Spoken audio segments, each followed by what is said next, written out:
God's eyes we're all doomed,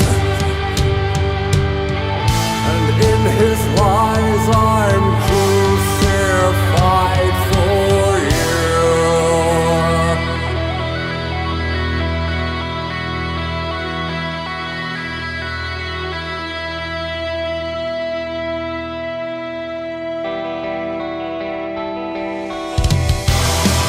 As angels die in agony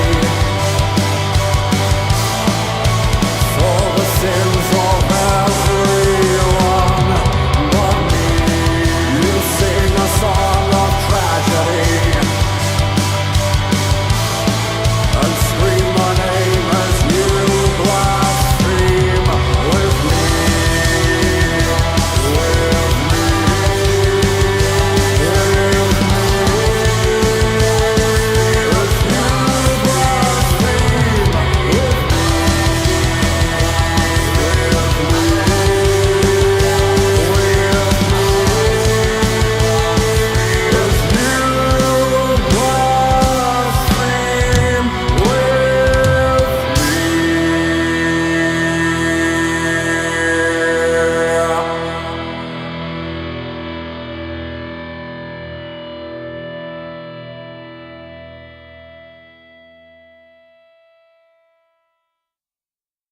Hello, my name is Jay. I sing in the band Her Despair.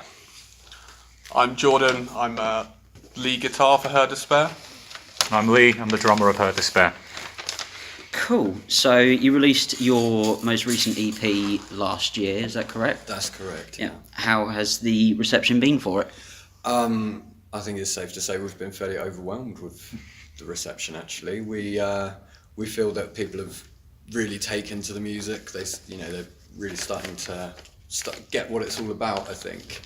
So people have been very positive. We've had lots of really positive feedback about it. People come down to see our shows, people buying it online and sharing it online, all that kind of stuff. So it's been really great. Really, really great. Definitely the best quote though was the review that said we're cradle of filth for children. Yeah. That was the Yes, that was an one. enticing review, Yeah. to say the least. There was one that I really liked as well that said, I think it said towards the end, it was like, despite the eye-rolling absurdity of all of it, I'm good with this album, or something like that, didn't it? He was a top guy. The over-the-top sort of gothy sounds and stuff that we've got going on. That's what we are, though. Yeah, true. So who would you say are your biggest influences as a band? As a band, And as individuals, actually, as well. I think certainly the biggest influences that I hope are kind of come across in the music would be some of the bands like the Sisters of Mercy. Yeah, I was going to say, yeah. Awesome. Fields of the Nephilim, those sorts of older goth bands. But then there's a lot of influence from the punk side of things as well, particularly the Misfits. But then there's bits of slightly heavier, doomy bits in there that are maybe influenced by My Dying Bride. So there's kind of a bit of a spectrum of things, but it all stays in that quite dark ballpark. What a fantastic thing about this group is we're all individual in the sense of how our own influences work. So, one of us will listen to something maybe different to what we normally listen to, and we always collaborate and enjoy each other's music in that sense, even if it's a bit like, what the hell is this? But we still enjoy knowing what each of us like to listen to, and we always like to discuss new bands, and then obviously a lot of the time we can go, oh, we really like these bands, we should all go see them, or we all should really sort of enjoy them all together. So it's a great feeling amongst all of us where we can enjoy music together of different varieties, which is fantastic. Yeah, we end up sharing quite a lot of music with each other. I think, just sort of saying, oh, check out this song, or have you heard of this band, that kind of thing. And as Lee says, because, our musical tastes, they all line up to a degree, but at the same time, there's a lot of differentiation between us as individuals in our sort of favourite bands, our favourite artists, all that kind of thing. So I think that can have a really good impact in the sense that already you've got several different people coming together kind of from different angles, but all going towards the same thing. So whilst we'll all have an idea instantly almost of sort of how the song should sound or how we want it to sound, for example, I think it's safe to say, like, a lot of the time, Lee's drums will be maybe a bit heavier than a lot of the sort of, than certainly some goth music that's about. There have been a few comments that we're almost like a goth band with a metal drummer, which is really cool. True. That works for us because Yeah. he beats the shit out of that drum kit. Yeah, And it really gives it that driving power. So He just ruins everything. What's funny was my first sort of band that I sort of took music seriously was a cross between Fightstar and Blink-182. And while it was Wow, fun, that's quite a combination. yeah, our singer top guy, really talented bloke. He wrote a lot of the musical side of things, and we just sort of latched onto it. And when we were playing, it was always sort of like that nice, happy sort of dance feeling, but at the same time I'm just brutally destroying the drum kit. And sadly, we've gone through quite a lot of equipment on my side, while the worst on everyone else's side is a broken string. And now, of course, you're in a band that's a combination of ABBA and Limp Bizkit. absolutely. The two main Big influence. The cornerstones. biggest influences. Limp Bizkit and ABBA, definitely. And definitely ABBA. The biggest influences on the metal scene. Absolutely. So over the past 18 months, I've seen you guys probably 5 or 6 times, I think. Cool, Something like fantastic. that. And I've seen your audience grow like pretty quickly during that time. How has it been for the duration that you've been playing? The last 18 months, you mean? The last 18 months and before. That's a very good question. I think it certainly feels that since we released Mournography last July, it certainly feels that since that there have been more people getting interested on a more regular basis. Maybe before that when we'd play shows, we'd have a few people coming along to check us out and such like. But you were kind enough to say that in the last year and a half or so, the audience has kind of got a bit larger with each gig. Yeah, because you've gone in the time I've seen, you've gone from an opener to tonight as a headliner, and that's pretty good really trajectory. Cool. Like we're honoured to be asked to play the headline slot here. It's a great honour. But I think since Mournography was released, we've seen quite a spike in the interest that we're receiving, and that comes through sort of online sales and such like, but then also people coming along to the shows, or even the side of things, just people sort of sending us messages or commenting on things online. We're getting a lot more interaction with our fan base, which is perfect. That's exactly what we want, is to be talking to to the people who are enjoying the music. Yeah. Lee, you got recognised at an orgy, didn't you? Or... I got recognised after a show by a band called Lord of the Lost. Fantastic group. Oh, okay. Really, really sort of they are goth as they come. Really, they are fantastic. And after the show, we went to an after party at Electro Wiz or whatever. Electro Works, sorry. And we were talking to a group of just random people, and we were talking to someone, and obviously the discussion came up about music. So I was in a band as well. She says, "What band are you with?" I said, she says, "I've just started listening to you this week, and I think you guys are awesome." To hear that from just a random person you've known for about 20 seconds is a real sort of heartwarming aspect. The fact that we have all worked extremely hard for a big payoff, and it's still a shock every day to sort of see new fans come in, or new comments, or people basically saying you're a big influence and we love you, and it's just a magnificent feeling. It's very touching. It is very touching. It's also a sense of pride, the fact that we're proud of what we've done, but we're also proud that other people like it as well. And it makes Definitely.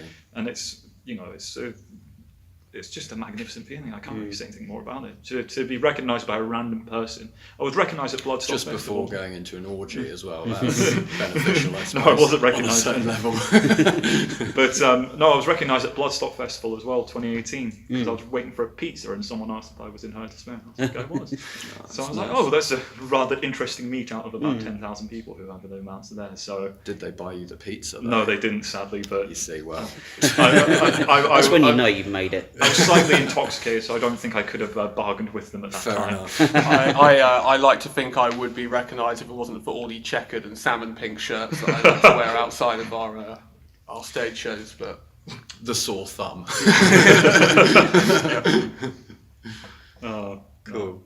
So what do you find are the prevalent themes in your lyrics? I know it's pretty amateurish to ask a gothy band that, but at the same time, Jake, that's you've got this, Jake. That's all good. I'd say that really it just boils down to God and sex. Okay. Really. The typo negative. Really. Yeah, a bit of a typo influence in there. I think, yes, it's very much about those two main themes, but kind of approaching them from different directions.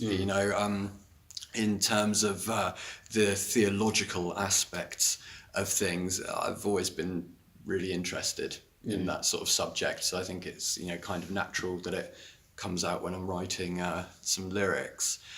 it's a fascinating subject, regardless of if you believe or not. Oh yes. It is. I think belief is a completely separate subject to interest. You can be interested in something without necessarily believing it. For example, something like religion. You can have as much of an interest in it as you can, but doesn't necessarily mean you adhere to any of the specific ideologies or predominant religions and such like.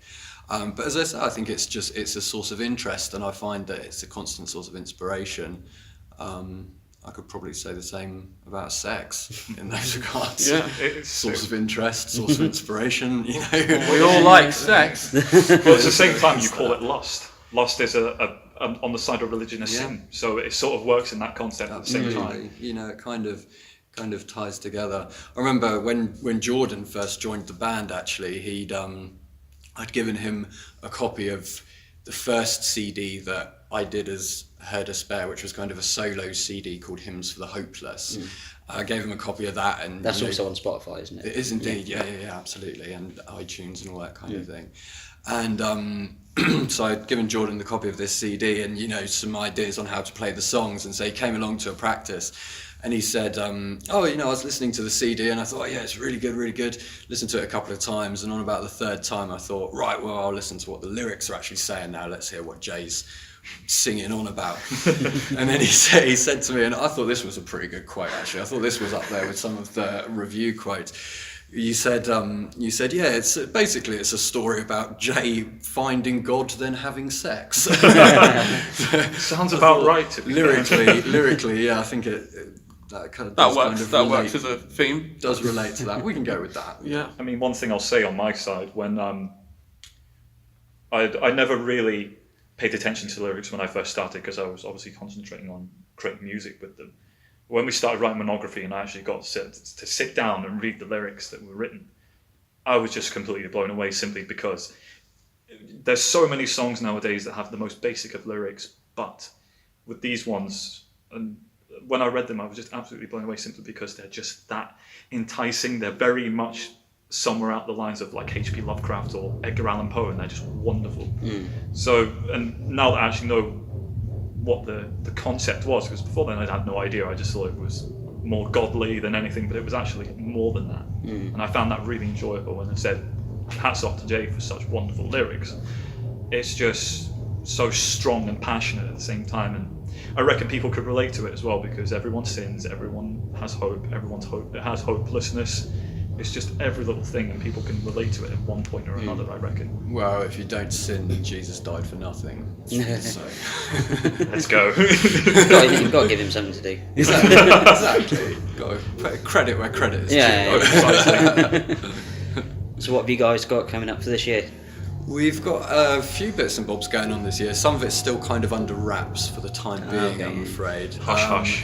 We've got plenty of shows lined up for this first half of the year, so keep an eye on Facebook and Twitter and Instagram and all that kind of stuff, because we post about all our gigs on our pages. So we've got a couple of London dates. We've got a festival in Leicester called Darker Days. We're really excited about that. I'm really looking forward to that one. Leicester's a great place as well. Yeah, Great place to play. Yeah, totally.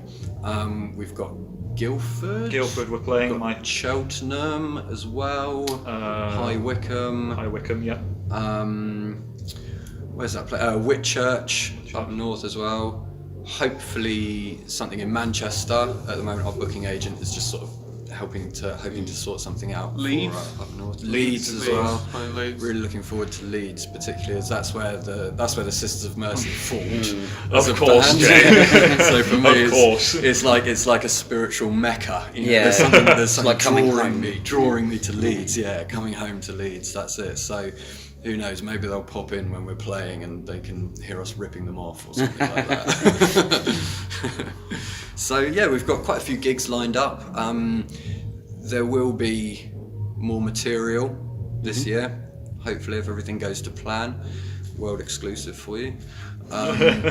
So that's something that we're really excited about. Would it be another EP or an album next? It will probably be an EP again. Probably be an EP, but again, we'll kind of see what See happens. how it goes, Who yeah. knows? And like I said, it's gonna, like before, it's gonna sound exactly like Limp Bizkit crossed with ABBA. the same Formula, thing. yeah. The same formula. With a bit of Striper. In Oh, there. yeah. And Striper. Because yes. we love a bit of Yes. Striper.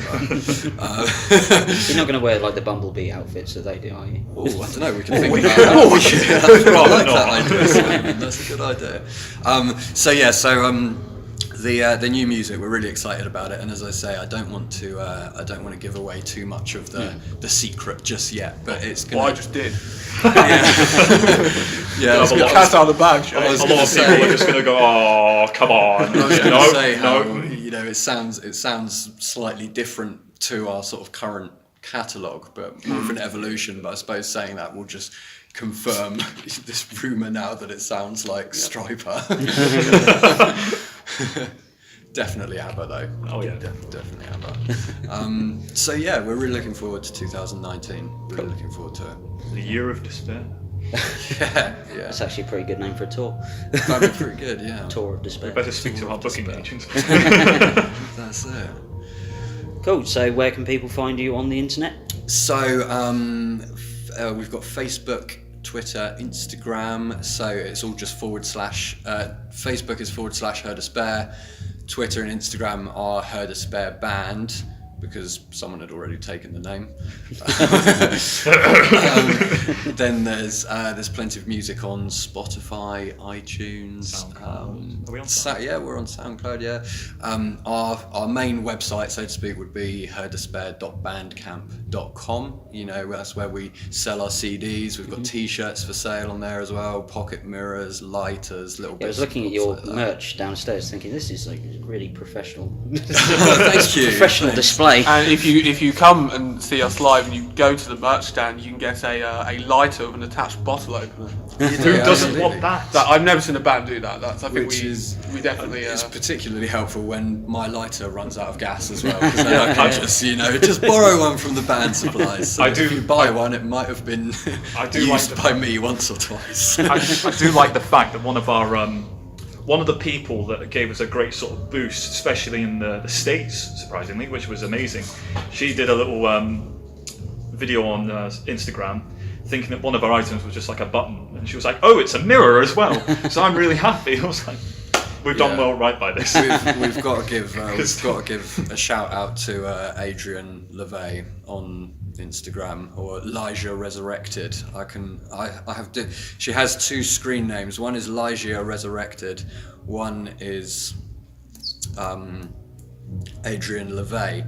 So got to just give her a quick shout out. Yeah, really. Thank you. She's been awesome, just as someone who just got really into the music after we started chatting with her a little bit on Instagram, and she's just been great. She's kind of like a one-woman street team almost. She's always sort of promoting our stuff stateside for us, which is really cool. The great thing is we've had a shout out to America by all these people that have started following us, and we're like, Yeah, that's good. Lots of friends in America. They seem to be getting into the goth scene. You know, they're enjoying their bit of British goth rock. I think The resurgence of. that's it. Absolutely, the resurgence that there is. so the Beatles were You look at once the resurgence. No, not tonight. The Beatles were once a resurgence. Now we'll probably end up there in got the shit out of it. But I say props to Adrian for doing that for us. It was a fantastic 12-minute video of just basically saying these guys are awesome. And I remember when I first watched it, I woke up before going to work and I was half asleep. And I was like, oh yes, there's a video about it, so I must watch it. And as soon as I watched it, 12 minutes, sitting there eating my cereal, and I just thought, what?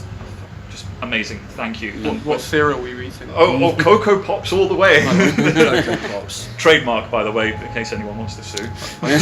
Just in case anyone is interested, I tend to go with cornflakes each morning. Yeah, good This man. is turning me Yeah. into Black Mirror. Jordan, what's your favourite cereal? Probably Frosties. Yeah, Like the bad boy version of cornflakes. yeah, they are. Do you have a favourite cereal, Simon? Cornflakes. Yes, yeah. that's it. Well done. Or Weetabix. Oh no, Weetabix. you can't be a bit of Weetabix That's a good, with that's a a bit of good sugar. backup. But being from the proud state of the Scottish people, can't be a bit of porridge. Yeah, I do agree. Porridge is good. Can't be a bit of porridge. Love porridge. Mum, if you're listening, you make the best porridge. Whilst I'm sure we could talk about cereal all day. Yes, I'm sure. I was actually going to say it's probably a good place to end. So That's cool. Yeah, thank you very much Thank for doing you. this. That's our pleasure. Thank you, Simon. Thank you. Looking forward to hearing it. To all the Thank fans, you very much. see you soon. Thank you so much for all the support that you've shown us so far. It really has been fantastic. We love playing music for you. We love hearing from you, and you know, we love seeing the photos that you send us or that you share, wearing our t-shirts, holding our CDs, all that kind of stuff. So absolutely. please keep them coming. We love seeing it, and you just encourage us to be darker and darker. So let's yeah. go. Let's make 2019 a dark one. Bye.